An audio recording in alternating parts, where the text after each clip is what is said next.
Here's your drink. Thank you. Matches my dress, almost. Yes, it does. It's like you planned it. Well, 5 years on the road. Happy 5-year anniversary. Road anniversary.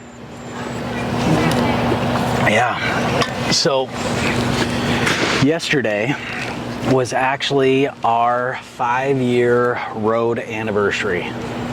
Boy, that escalated quickly. I mean, that really got out of hand fast. I can't believe it's been 5 years. That's crazy, isn't it? Yeah, it went by really fast. It really has. Yeah. Like, I can't wrap my head around the fact that we've been gone from Utah that long. Yeah. It's a little crazy. Now we're down 1.5 kids. Yep.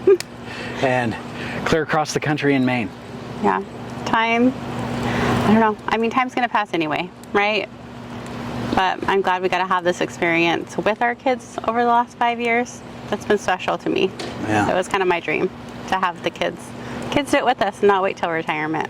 So. Yeah. Since we've been on the road for 5 years, now would be a great time to sit back and kind of reflect on where we've been, but more so, we got talking about the other day, all of the things kind of that we wish we knew, things that we've learned over the last 5 years of being on the road, and we wish we either knew or knew more about before we hit the road.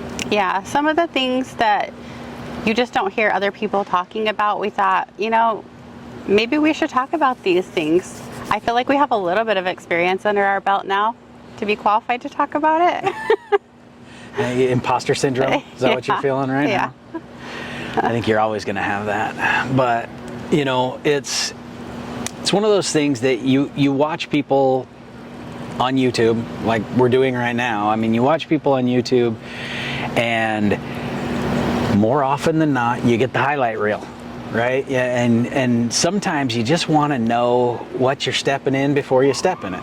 You want the real deal. You Right. don't want the highlight reel all the time. Exactly. So I think tonight what we want to do is we kind of want to go over a lot of the things that, like I said, we wish we knew before we hit the road, and we don't want to sugarcoat it.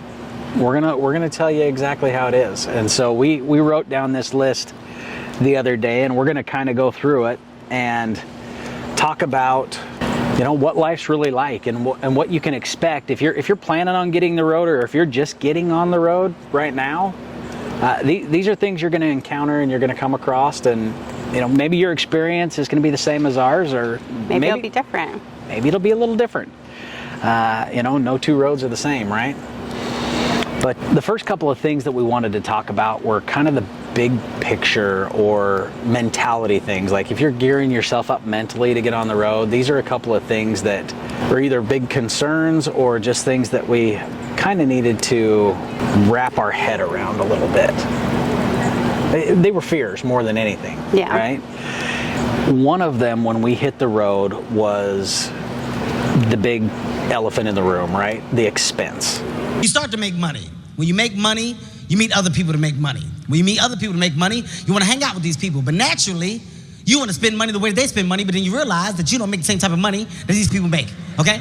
It was, you know, how expensive is RV life? Yeah. You know, we're sitting here in an RV park in Maine, arguably one of the more expensive places we've hung out for a season to be in.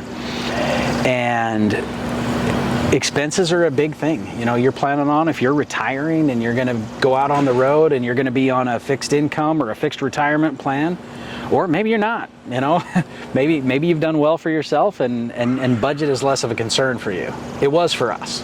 Yeah, we were still raising 4 children, you know. And working full time. And working full time, so it can be done, but it does take some planning for sure. Yeah, and I think the big thing that we wanted to talk about really when it comes to the expense of it is that RVing can be as expensive as you want it to be, or as inexpensive as you can make it. There's a lot of different ways you can RV. In this RV park that we're sitting in right now, there are 15-year-old travel trailers that probably cost somebody $5,000 or $6,000, and there are coaches that are bordering $1 million, and everywhere in between. And that's just how you're going to ride around the country, right? So many different things that come into play with how expensive this life can be. You know, how much debt are you going into to get on the road? You know, are you buying a brand new fancy truck and having a massive truck payment? Are you buying the nicest of nice rigs? I mean, we bought a used truck, we bought a used fifth wheel, trying to be a little bit more budget conscious. Yeah, not to mention when you do get on the road, how much are you willing to budget for all of your activities that you're going to do, for the things you're going to see, for fuel, yeah, for eating out? That's going to come, no spoilers, that's going to come in our planning section of this. But the big thing is, I think maybe one big thing to talk about here though, before we get into the budgeting part of it, which is, I don't know what number we have that listed at, but one big thing that you're going to realize when you get on the road, one truth I would say is, the faster you move in this lifestyle, the more expensive this lifestyle is. Yes. If you are just tearing across the country as fast as you can, burning fuel every 3 or 4 days, moving big distances, tearing through all of the expensive sightseeing activities as fast as you possibly can during a year, your budget's going to go way up. Well, and times have kind of changed too, because when we first hit the road, I mean, it was like every time we move, we spend $100 in diesel fuel. And now it's like we're spending probably closer to $130 or $150 every time we have to move. Yeah, if I gotta fill up a full tank of fuel in the truck right now, it's $150. Yeah. Well, that was 20 cents ago. It might be more than that now. But you get the idea. So just know there are strategies to attack this lifestyle that can make this very inexpensive, less than it would be to live in a sticks and bricks house. You can live this lifestyle considerably less expensive than that. You can live this lifestyle considerably more expensive than that. And it's all about the choices you make and how fast you want to travel. Yes. We kind of set off with our hair on fire our first 6 months on the road. And we thought, we're never going to be here again. And so we had to see it all and do it all and try it all. And it was a lot of fun, but also tiresome. Yep, it was. So that was one big fear that we had going into this lifestyle. The other one was kind of a concern too, from where we grew up. Mm-hmm. The second thing that can be sometimes daunting is, if you watch any media or news stuff like that, it's like they kind of make it sound like it's dangerous to travel certain places. Everything is bad. It's just as terrible as you imagined, and probably worse with more we go to Tom Lee Cruise. And so don't be afraid to travel. To all the places. To all the places. Yeah, you're going to hear, you turn on the news, they're going to tell you, don't go into LA. Don't drive through St. Louis. Don't go to all of these really cool places that have some really cool things going on with them. I'm telling you, and this is not going to take a political turn. We're not going down there, but I'm just telling you right now, the media lies to you. Their whole job is shock value and keeping you glued to the TV. That's not to say you don't need to be aware of your surroundings. Yeah, definitely be conscious. Yeah, I mean, don't go walking alone in dark alleys at night. Yeah. Just have some common sense about you. But outside of that, that's all you need to have. Yeah. I mean, have you gone anywhere in the country? Have we gone anywhere where you have felt genuinely unsafe as a mom and having kids there? Typically, no. Typically no. I mean, there's always some places you maybe feel a little bit weird, and then you just, leave that situation. But yeah. Generally, we haven't had any bad experiences or anything like that, or any weirdness happen. Well, I mean, let's not be crazy. There's plenty of weirdness in the RV world. Hey, Mary Jo, our company's here. What company? The ones that are close enough to hear you yelling, darling. Oh, well, hi. Don't get us wrong. Well, yeah, definitely. But it's fun, quirky weirdness. But no, I mean, don't be afraid to travel places. We've traveled on the road with folks that were scared to go to the South because of what they had heard about the South and because of their family dynamic and things like that. We went through the South and it was great. People were warm and receptive and bringing us. People said, don't go to the North. Oh, everybody in the Northeast, they're just, you know, what's the old... Hey, I'm walking here. I'm walking here. Up yours.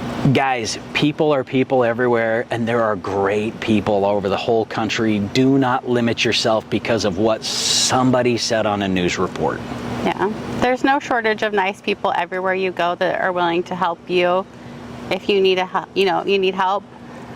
Also, the RV community is amazing. Yeah, as well. We were in Lake Tahoe, and I could tell by the way the truck was acting that my battery was on its last leg. I was going to need to replace the battery in the truck. And so we got into the Tahoe campground that we were in.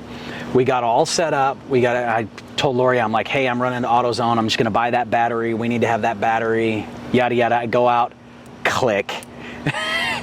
It chose that time to die, which is better than dying before we got there. So yeah, I'll give it that. It was dead. It was toast.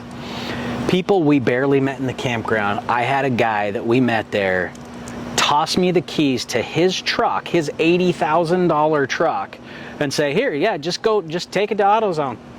Get your battery, come back. Like, who does that? It's RV life. There's going to be no shortage of people to help you.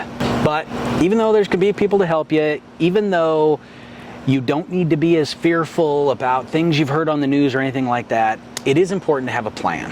Yes. And, you know, we also wanted to kind of dive into some of the planning and logistics things that go into RV life. You know, one of the big ones, and Lori tried to spill the beans on this a little earlier, but the importance of knowing and having a clear picture of what your budget is for RVing can't be understated. This is a lifestyle that if you are on a budget, can get away from you very quickly if you're not paying attention to it. Yes, definitely. There's no shortage of museums, and everything costs money. I mean, going to a state park costs money, and so it's eating out, and when you're feeding, especially, you know, family 5 or 6, it costs parking money. When you're sightseeing. Parking. Yes, everywhere charges for parking nowadays, and so having a budget and knowing what can we do, that really helps versus like running wild, because that might get you in trouble. So, you know, you can RV on almost any budget, but you need to have a budget, and you need to know what that is, because last thing you want to do is, you know, get somewhere halfway across the country and not have enough fuel to get home. Right? Yeah. So just make sure you have a budget. another thing you're going to want to plan for on the road is stay connected. So, I mean, internet is a huge deal nowadays. Everything is your internet. Your map, everything. Well, especially if you're going to work on the road like we do. Yeah. And so it can be a challenge. Our first 6 months, we kind of had a hotspot. Our cell phones were different providers so that we can try and stay connected. Ultimately, we chose Starlink because our kids do online school, but we've experimented with quite a few options, and we're still going with Starlink. Staying connected digitally is one thing, but also as a part of this that kind of we brought up and we wanted to mention is have a plan for how you're going to stay connected with the people that are important to you. You know, whether that's family, friends, whatever it is, those connections, you're going to want to still have a plan for how you're going to keep those. And for some people that looks like, hey, we've got a great route that goes back through home every year. You know, for others, that's being on FaceTime or, making sure that, once or twice a year you're either having family fly out to you, or you're flying them out, or you're flying home. There's a lot of different ways you can tackle that. but have a plan for how you're going to do that. You know, I think that's a big concern that your family is going to have if you're thinking about doing this lifestyle is, you know, they may go through a period of thinking, well, we're losing you. We're never going to see you again. We're never going to talk to you again. And, you know, having a plan and talking to the people you love about it before you go would help that quite a bit. I mean, I think that's something we could have done better when we hit the road, is had a better plan in place for how we were going to do that. Yeah, for sure. Figuring out ways to stay better connected with our family and friends. So, keeping on the planning theme, one thing we, you know, had to kind of learn the hard way, and we went through, gosh, a lot longer than I'd like to admit, is your travel days in an RV are going to go a lot more smoothly if you have a very clear plan of what you're going to do that day, right? Yeah. I mean, when we first started, it was like, well, let's hit the road. I don't know. We'll see. We'll find a place to fuel up somewhere along the way. Yeah. Unfortunately, we've learned some lessons along the way of how we plan our drive days, because drive days are probably the most stressful thing that I found on the road, and even more so now because we have 2 vehicles, because we have teenage drivers that we do not want them driving our truck. Don't tell them that. So let's be clear though. Is it more stressful because of not having the plan, or is it more stressful because you're watching me drive this beast down the road? It's both. I have no confidence. You see that? No confidence. I have to drive myself, and then I have to watch him driving because I'm following him. Mostly. That wasn't always the case. When we first left, we did not have a second vehicle with us. You know, that was a new addition about 2 years, a little over 2 years into being on the road.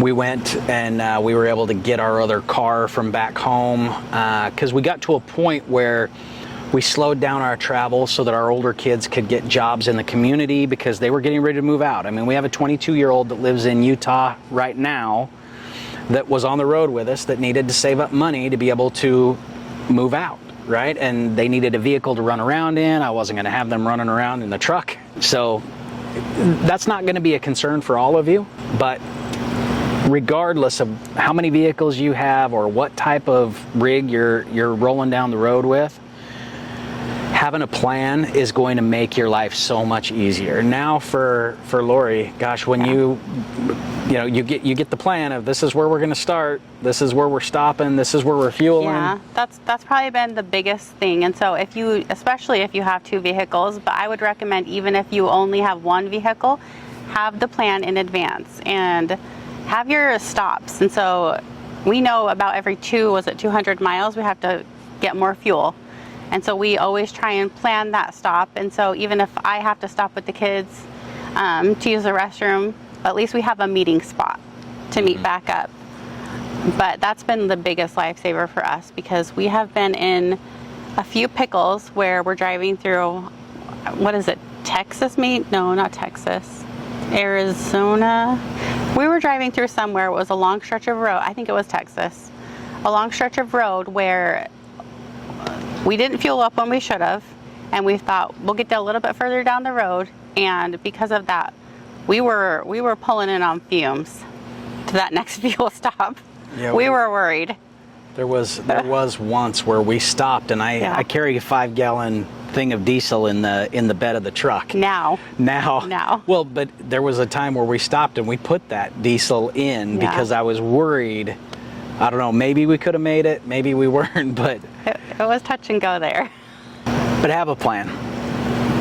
Along that same line, we're going to borrow this from somebody that a lot of you maybe already watch. We've had the opportunity to meet them in person, and they are just as awesome in person as they are on camera. Yeah. But we're borrowing this, and we learned this from Mark and Trish Leach. Keep your daydream people. When it comes to planning, she always talks about add your big rocks first. On any given trip that you're going on, whatever you're planning, if you're out for the summer, if you're going for a season, or if it's a whole year, when you're putting that plan together, put your big rocks in first. Yeah, you definitely want to make sure that you have a plan to see the stuff you really want to see, and then sometimes you fill in the gaps in between of like, oh, that'd be fun to see this too. Oh, I didn't know this was here. Let's go see that now. But that is something that we kind of learned early on too. Because our hair was on fire and we're like, we've got to see it now. We're probably never going to be back to this area again to do this. That was just not the case. Like, we have been back to so many places again after 5 years that we're just like, and we've seen this. Let's see something different. Yeah, this is our third time in Maine, right? And we're seeing stuff this time that we didn't see the first 2 times. So there's there's definitely time, but plan your big rocks first so that if by chance you aren't going back through that place again, you've hit the big ones. Yeah. Oh, come on. Where's Edna? She's in the car. Good. Come on, kids. Get your butts in the car. Go. Don't you want to look at the Grand Canyon? Great. Right? The things you care about the most, you'll want to make sure you see those first, and then if you come back, which we have done, you see more stuff. Fill it in. Yeah. Fill it in. So another thing, as you're planning, you'll want to look into memberships and discount programs.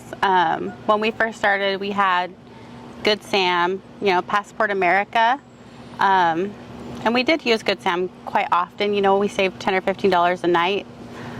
We actually never did use our Passport America because it was like only, Tuesday through Thursday when it was a full moon, and there were just so many restrictions that we're just like, this is too much. Listen, if any of you out there know how to use Passport America well, put it in the comments. Let us know, because that is one program that we just could not figure out. No. I mean, every time we wanted to call, there was, it doesn't qualify on these days, or you can't do it when this is happening. Yeah. we were never able to use that. It was just too much to navigate, and I'm like, well, maybe we want to stay 5 days, and they're like, no, the discount's only good for 2 days, and so you're like, okay, we'll just move on then to another place. Another aspect of discount programs and memberships, I mean, there's a lot of them out there. You mentioned those two. I mean, there's Harvest Hosts. There's bigger campground networks like, Coast to Coast or KOA or Thousand Trails, or there's a lot of different things out there that you can look into. And getting an idea of what those options are before you decide to go would have been huge. Yes. We didn't figure that out for real until we had been on the road for about 6 months. And honestly, in that 6 months, we could have saved a ton of money, not to mention some sanity and maybe some of your hair. Yeah. Booking those campgrounds are stressful, okay? Definitely having a plan, and honestly booking them as far out in advance as you can, because when we first started, we were booking 2 weeks in advance. There were people laughing at me on the phone, and they're like, oh, you think you're coming? That's cute. This was obviously during COVID, but they're just like, yeah, you're not coming in. They're like, we don't have any openings. I'm like forever? Well, and honestly, that was during COVID, but it's not a whole lot different now. I mean, the RVing landscape today, when it comes to booking and making reservations in places, is not what it was pre-COVID. Yeah, it's definitely shifted. Yeah, we took a trip in 2019, and we left, and I mean, we were calling day of, and campgrounds had plenty of room, and it was cheap, and it was $35 a night. Come on in tonight. We okay. paid the one place in Nevada. We paid $19 a night. I mean, those days are over. You're not going to find very many places that do that. If you're an armed service veteran, you do have some of the military installations have some places that you can sometimes get for, $17 to $25 a night. There's not a ton of sites at those most of the time, so that's going to be hit and miss for you. But there are some things out there where you can save some money. And getting the right discount program or membership that's right for you is going to be a huge deal for you. I mean, in our case, with the memberships that we roll with, Lori was able to go from being a full-time booking agent and getting laughed at on the phone to now we've got 6 months planned out in front of us, and we don't have to worry about reservations, and she doesn't feel like she has to be on the phone with with Yeah. a booking agent constantly. So Because honestly, if you're finding a park nowadays for $19 a night, it's going to be sketchy, and that's not even a lie. Like, you should Yeah. be scared. yeah. You know, another thing that goes into planning, and something that we wanted to talk about along with this, is when you're in an RV, it's very important that you understand the different seasons of RVing and what those mean for you and kind of your plans and where you want to go. You know, understanding that when you want to go to the Oregon coast in September, so does everyone else. When you want to be in Maine in August, so does everyone else. Yes, and being cognizant, I think, of parks. Like, all the parks in the Northeast pretty much closed down, you know, from the middle of October throughout the end of the year. And so you just know we might not even be able to finish leaf peeping up here before the parks are closing. So being cognizant of that is a huge deal too. Yeah, most of the time, you know, you get north of, I mean, you get Pennsylvania and north on the East Coast, those parks, by and large, you're hard pressed to find one that stays open past the end of October, past Halloween. Yeah. And then, you know, it's not long after that that, you know, some of those states just south of that, until you really start hitting South Carolina or something, you don't find a whole lot of, maybe North Carolina. You don't find a whole lot of parks that stay open year round, especially as you get further inland. Yeah. Now out west, a little Different. easier. You know, you could be up in Washington State during January as long as you're near the coast and parks are open. But I will die on this hill. If you're in an RV and you're in the snow, you're doing it wrong. That thing has wheels for a reason. And if you're doing it in the snow... Yeah. Honestly, we've done it though, like, not on purpose. We've done it. We ended up in a freak spring snowstorm because we went north a little earlier than we were planning. And in California, of all places, we hit snow going through Crescent City, Eureka. City. Yeah, that was scary. Down trees. Pulling the RV through that. 26,000 pounds going uphill, and we have to stop on about 6 inches of slush and ice. Yes. That was, we unlocked a new level of RVing that trip. Yes. But that wasn't on purpose. Yeah. And we learned our lesson, right? But just understand your seasons and kind of get an idea in your head of, hey, is everybody else going to want to be in this place when I'm going there? I better get reservations further in advance. Is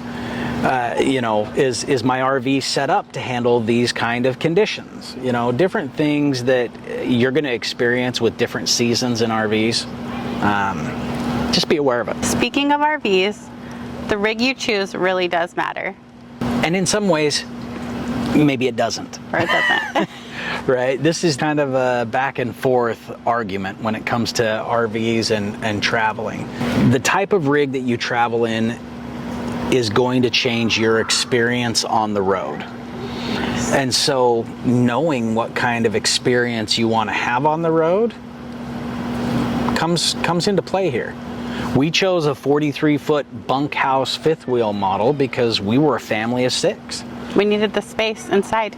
4 kids, a dog, and the 2 of us, and we knew that we wanted to have separate rooms for us and them. We wanted to have 2 different bathrooms. We wanted to have onboard laundry because as a family our size, we were going to need that on the road. Yes, it was important for us to have extra space and onboard laundry because we know that doing laundry in the RV park, paying for it, I mean, you'll spend at least $40 to $50 a week.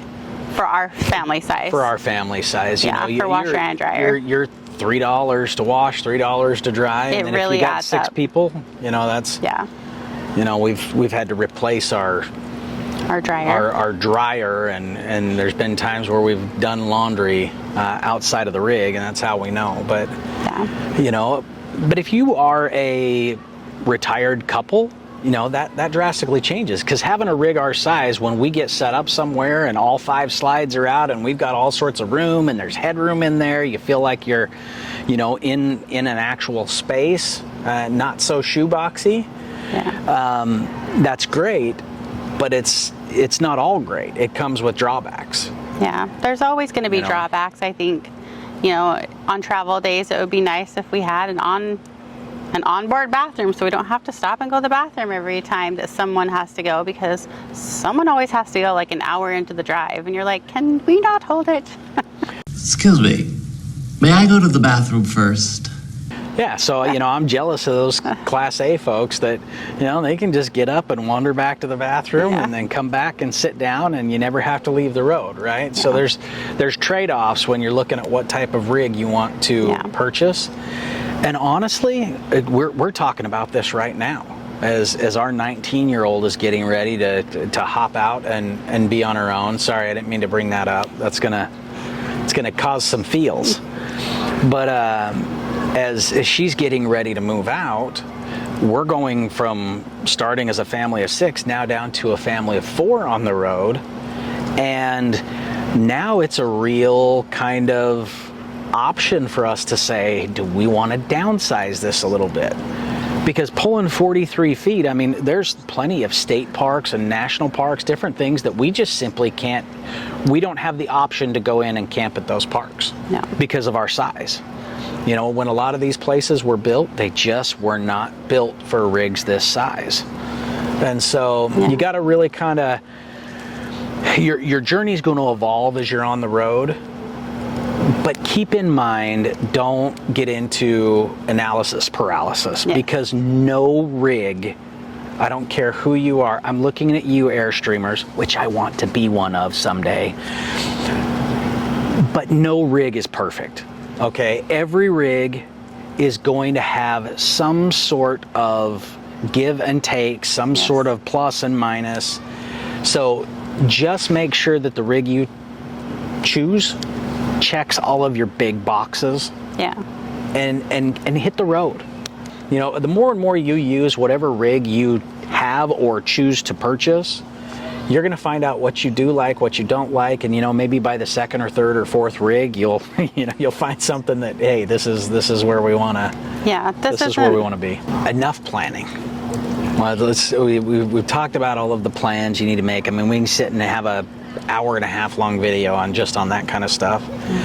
But what we also wanted to include in this video was kind of some of the real talk stuff, some of the struggles, you know, that you might encounter when you're on the road, and things that you kind of need to be aware of. Staying with talking about the rig when it comes to this, understand that you're always going to be fixing something. These rigs, they're houses that are going down a road and having a mini earthquake every time they do it. You can't have something that's designed to move and be lightweight and also be built like iron. Well, it's just like a house. You have to keep fixing and repairing and updating, and there's always going to be something that's broken. You know, especially when you have kids or pets. There's just always something. Yeah. You know, it's no different than, you know, I mean, the 2 different houses we owned, there was always something we were fixing there too. It's just you're doing it on the road now, and sometimes that can seem a little daunting because you're like, oh crap, well, I'm on the road. About the time you fix 1 or 2 things in a rig, you're going to realize that it's not that deep, they're not that complicated, and you can fix it just like you would do anything at home. Mostly. Or if you can't, like I don't remember going to an RV campground and not seeing at least one RV tech that's not camping in that campground right there with you. Yeah. Right? These mobile RV techs, if there's something you can't handle, there's ways to fix it. So another struggle that we have kind of faced when we hit the road is everyday programs are not built for RV life. We found that out pretty quick because yeah, you know, the systems that we use every day in society are really not, they don't cater to you when you're on the road. Like, how are you going to get mail? You know, what are you going to use for a permanent address if you've sold your home? You know, what are you going to do with car and vehicle registration? You know, where are you going to still file your taxes? You know, there's all of these different things, you know, just your banking information. You know, if you want to change banks, or if you want to get, you know, we're big on doing like points. You know, we use credit cards and points to do different trips and things like that. If you want to get a different credit card, how are you going to get that card on the road or a replacement debit card from your bank, right? Yes. Whatever it happens to be, those systems are going to be a little bit tricky to navigate. They're just not set up to cater to us. Governments just don't like you to move around and be a moving target. Yeah, that's definitely something you'll want to plan in advance to have a plan for, because those things will come up and can be a sticky situation if you don't have a plan. Yeah. So, there's different people do it different ways. They'll use a family member's address. They will keep their home, right? A lot of people will use companies like Escapees, out of Texas, South Dakota, or Florida, and they will have a full-timer's address and their mail will be sent there. There's a lot of different ways that you can kind of slice it, but that's something you're going to want to plan for before you hit the road. Another thing that is kind of a struggle that we had to learn kind of the hard way is how to balance real life versus vacation mode. You've got to exercise some real discipline when you're on the road. Now, if you're retired or you're independently wealthy and you don't work anymore and life is a vacation at this point, great, I envy you. But if you are on a fixed income, or if you're still working full-time and working from the road like we are, you need to keep in mind that you can fall into the vacation mode trap very easily. Well, I'll tell you something. This is no longer a vacation. It's a quest. It's a quest for fun. I'm going to have fun, and you're going to have fun. We're all going to have so much fun we'll need plastic surgery to remove our piles. Yeah, it's definitely, it seems like it's going to be really fun, and you're just going to go and do like you are on vacation, but there's real life stuff that still needs to happen. The laundry still needs to be done. The rig still needs to be cleaned. The meals still need to be cooked. You can't be eating out every meal because it just adds up. And so... Yeah. And along those lines, another thing that we wanted to talk about was the fact that when it comes to time and having to do all of the day-to-day stuff, one thing that we had to learn is that you need more time than you think to truly explore any given area that you're going through in the RV. If you're blowing through with your hair on fire like we did the first 6 months, you are not going to see everything. You're not going to feel like you got to know any area. You're going to hit some pretty cool big bucket list items, and you're going to feel like you're on vacation and you're going to be moving fast. It can be a struggle to kind of wrap your head around the fact that, listen, I got time, we can do this, and we can take a little longer in each area to feel like we got a sense of what that place is about.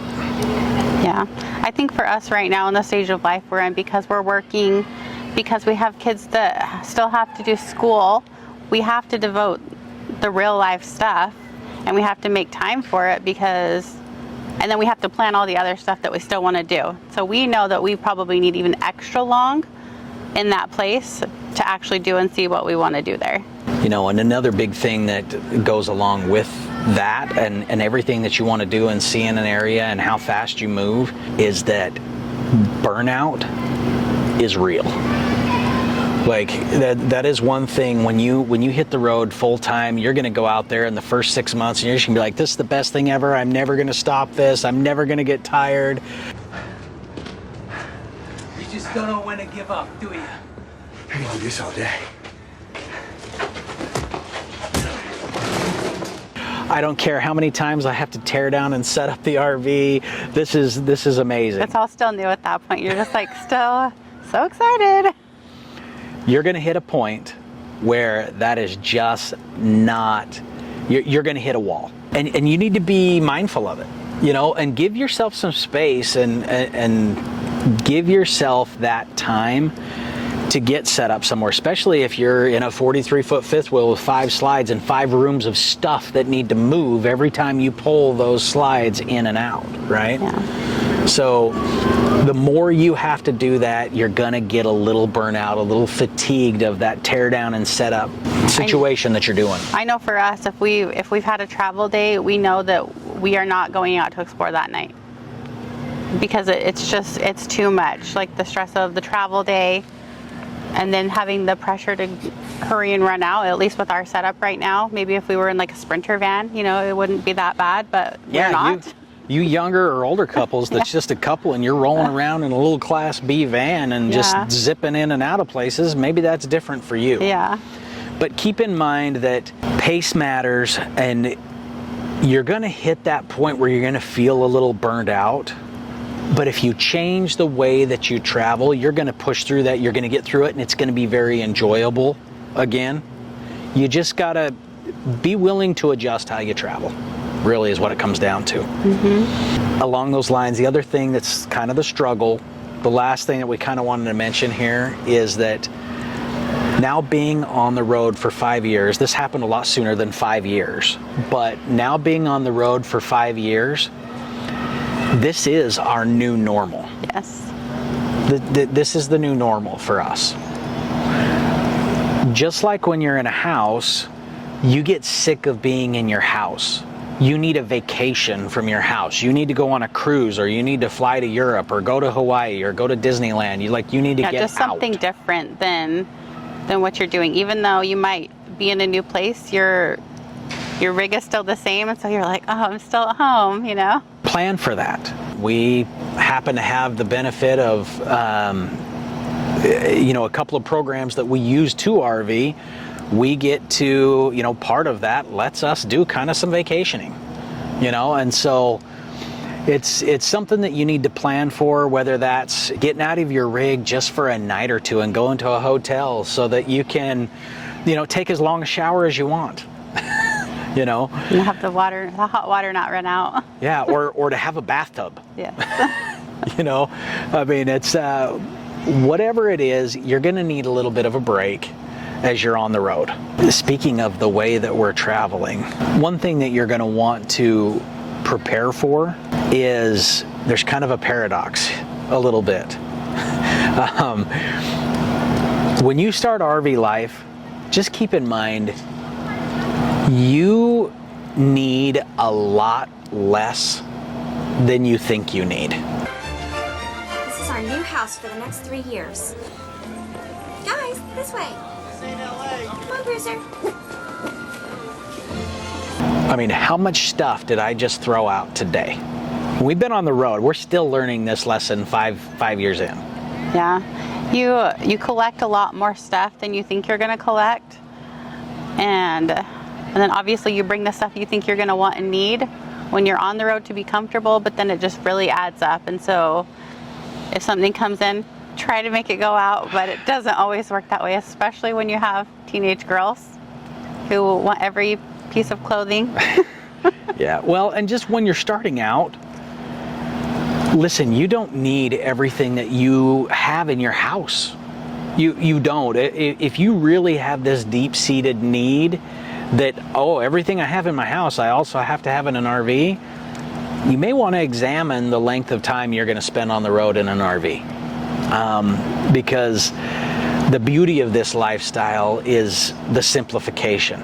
You roll around with less so you can experience more. Yes, for sure. Right? So you don't need to have 3 different water pitchers. You don't need to pack 8 different coffee mugs. You don't need to have all of the things in your house come in the rig with you.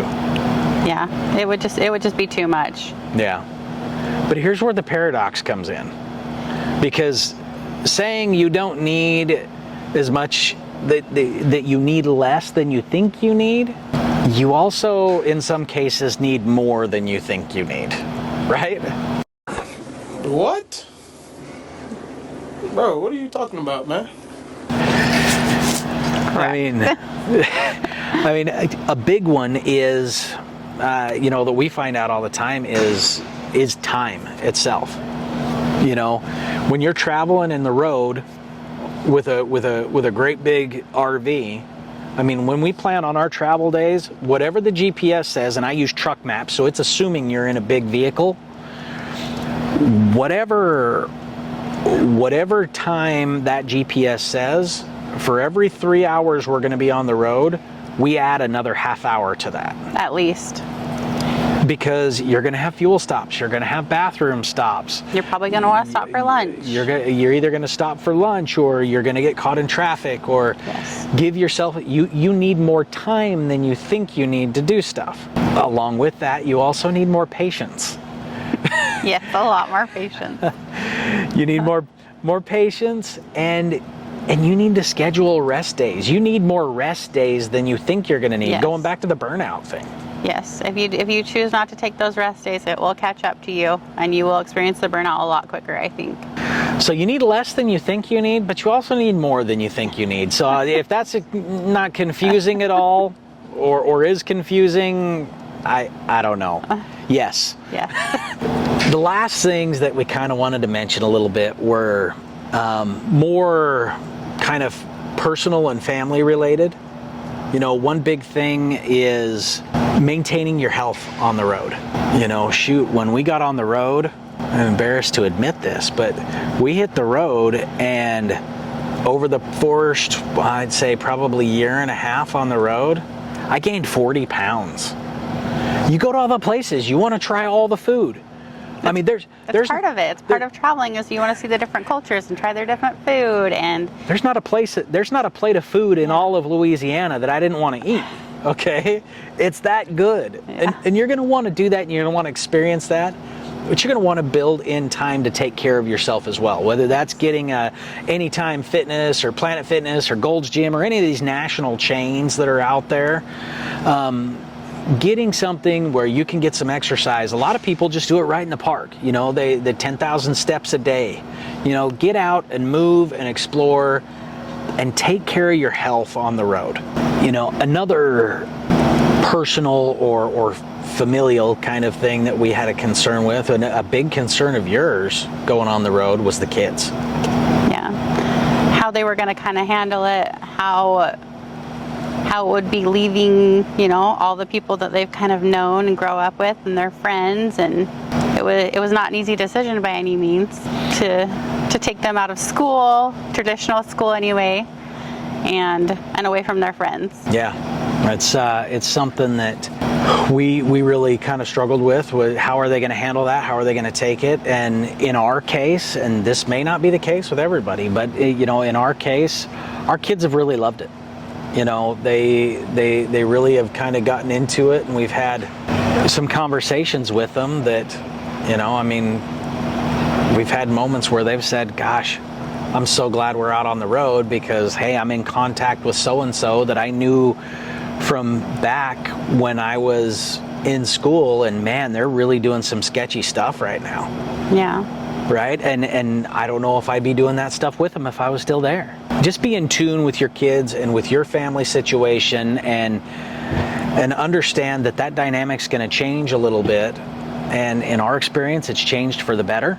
Yeah. You know, we've got our two middle girls have become best friends because of it. And they've developed a relationship that I don't think that they would have gotten had we were still home, because they're 3 years apart in age.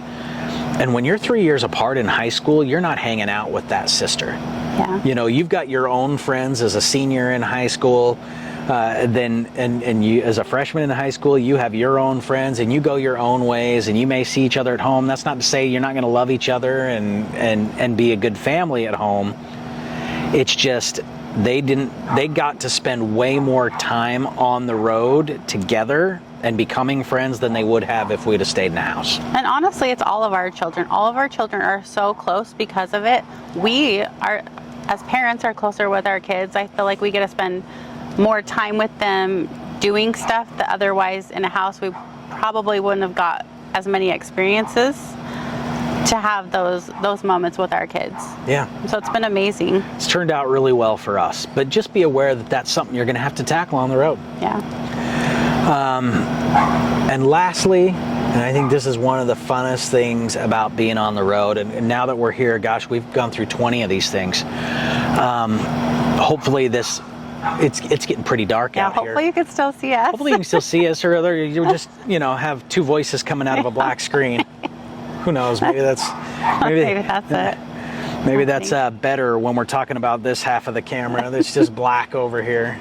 But The last thing that we really kind of wanted to put on film here is something you're going to want to plan for and honestly get excited for, is plan for how you want to collect your memories on the road. You know, making this channel, even though it took us a long time to start it, this is one of the big ways we wanted to collect these memories. We want to look back on these videos 20 years from now. Yeah. And remember the times we had with our kids on the road. Yeah, I'm honestly so sad that we didn't start earlier collecting these memories. And we still have obviously photos and some videos, but it just is not the way I had envisioned it. And so if it is something that you're wanting to do, film it all. Film it or document it. Or, yeah, you know, another big part of how people collect these memories are with souvenirs that you're going to get on the road. You know, I mean, between all of us here in the rig, we all do something a little different. I mean, Lori and I, one thing that we do is we collect Christmas ornaments. Ornaments, yep. You know, so every year when we have a Christmas tree, and we still do in the rig, you know, that's something that was a big thing for Lori. She wanted a full-size Christmas tree in the rig every year, so we do it. But, well, we do the pencil one, we do the thin one, but it's a 6-foot tree, so, you know. It had to feel grand, you know. But our Christmas ornaments that we collect from all the places that we travel to is a big thing for us, so that during the holidays when we can sit around as a family and we're reminiscing about the year and all of those kind of things, we can look at that tree and you see those memories. But everybody does something different. One of our daughters, she is now collecting postcards. Our oldest collected postcards for a while. Our oldest collected postcards as well. Emma, she collects pins. Logan collects gems. You know, little gemstones. You know, but figure out how it is that you're going to want to capture and retain those memories and be able to take your experience from the road either back to a house with you or just down the road with you. And if it's going to be down the road long term, make sure it's small. Yes, and doesn't weigh very much. You don't like Logan's gems. You don't want to collect giant rocks, yeah. Right? You know, it's not, what is it, I Love Lucy? Yeah.